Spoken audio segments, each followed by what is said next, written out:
Now, by now you've heard that the Senate's no longer enforcing its own dress code.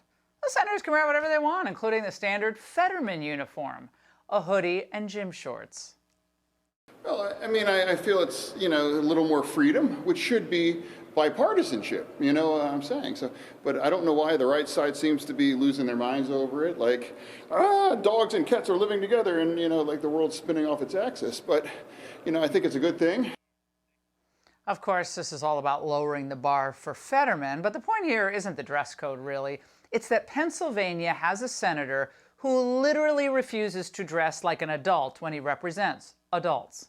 I think it's actually quite endearing. He wants to be comfortable. He's not comfortable in the other stuff. Gallup has a suit. Let's be very clear about that. He will wear shorts as much as he can, but when he has to wear a suit, he will wear a suit.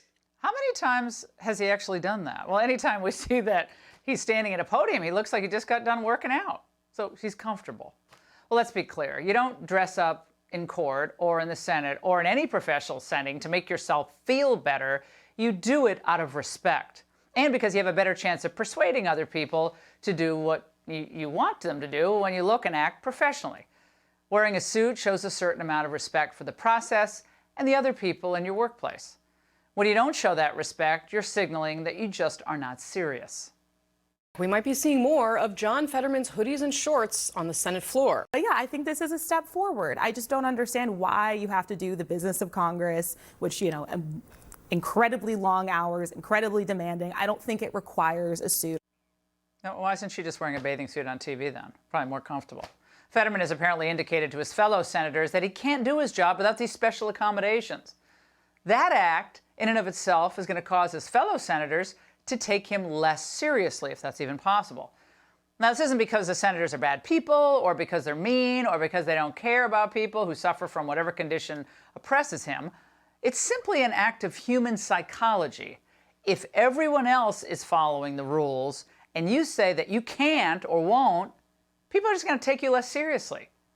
So suit or not, Fetterman can still help Schumer and Biden. He can vote how they tell him to vote and do what they tell him to do. He can still help the media. He can still vote for whatever causes they want him to vote for, and they'll keep helping him as long as they can. But for you Pennsylvanians out there, he can't help, and wearing a hoodie won't change that. Fetterman's not capable of brokering big deals with other members or doing the type of work that voters expect of their senators, because he, like someone like Dianne Feinstein, is simply another vote for Chuck Schumer to cast, however he sees fit. So Pennsylvania deserves a heck of a lot better. Of course, Fetterman supporters and the media, they promised the voters of Pennsylvania that none of this would happen.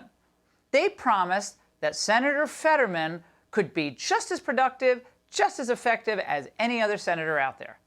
Well, that was obviously not true, and it was never going to be true. The whole thing is outrageous, but I'm not going to waste my time waiting for any apology. And here's another thought. Schumer now has as much power as any senator that I can ever remember, and I've been here a long time. He casts 3 votes, his own, plus the votes of Feinstein and Fetterman. No one in his caucus ever disagrees with him, at least not publicly. At least 35 Republicans remain under McConnell's thumb as well. And McConnell, he's doing everything he can to help Schumer beat Trump and the House Republicans. Schumer's enormous power is at the root of almost every major problem we face today. None of the things we care about, from the woke military to the war in Ukraine to what we talked about earlier with Dan Patrick, the open border nightmare that we're all dealing with, this never-ending budget deficit, none of that is going to improve as long as the Senate is just a rubber stamp for Chuck Schumer. Republicans have almost 50 seats now in the Senate, and every one of those people, they were elected on the grounds that they would form an effective opposition to Chuck Schumer, an effective opposition to the Democrats. But instead, sadly, unbelievably, most of them are still focused on fighting people like, Marjorie Taylor Greene, Vivek Ramaswamy. That all needs to change. Hey, Sean Hannity here. Hey, click here to subscribe to Fox News YouTube page and catch our hottest interviews and most compelling analysis. You will not get it anywhere else.